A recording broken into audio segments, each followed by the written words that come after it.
भगवान बुद्ध के समय में कौशल राज्य में अंगुलीमाल नाम का एक डाकू रहता था, जिसने सैकड़ों लोगों का खून किया था। वह जितने लोगों की हत्या की थी, उन सभी की अंगुली काटकर उसे अपनी माला में पिरोकर पहन लेता था, इसलिए उसका नाम अंगुलीमाल पड़ गया। वह बहुत ही निर्दयी और क्रूर था। जंगल में जिस ओर उसका इलाका था, लोग उस तरफ जाने से भी डरते थे। राजा ने उसे पकड़ने के लिए कई बार अपनी सेना भेजी, मगर सभी असफल रहे।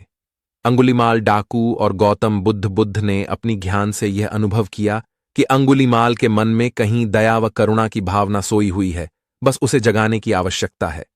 यह सोच बुद्ध उस ओर चल दिए, जंगल में जिस ओर अंगुलीमाल रहता था। लोगों ने बुद्ध को उस ओर जाने से बहुत मना किया, मगर वे नहीं रुके।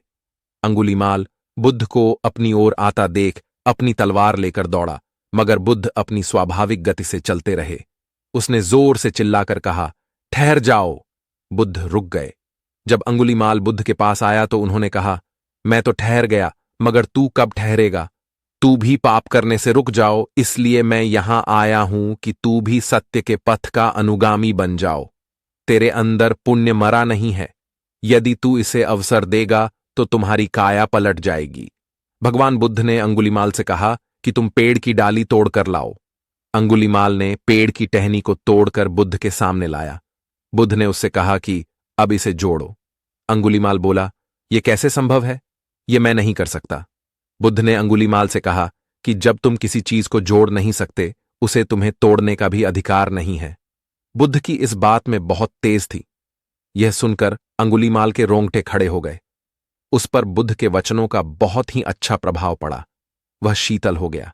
वह भगवान बुद्ध के चरणों में गिरकर माफी की गुहार करने लगा। पहली बार किसी ने उससे इतने प्रेम भाव से बात की थी। अंगुलीमाल ने कहा, मुझे माफ कर अपना अनुयायी बना लीजिए। मैं इस अनुशासन को स्वीकार करने को तैयार हूं। उसने अंगुलियों की माला उतारकर फेंक दी और बुद्ध के चरणों में गिर पड़ा। वह उसी समय भिक्षु हो गया और कुछ समय के बाद उसे अरहत पद भी प्राप्त हो गया। वह भी बुद्ध से साथ सत्य के मार्ग पर चल पड़ा। शिक्षा, सत्यता ही सर्वोच्च नीति है।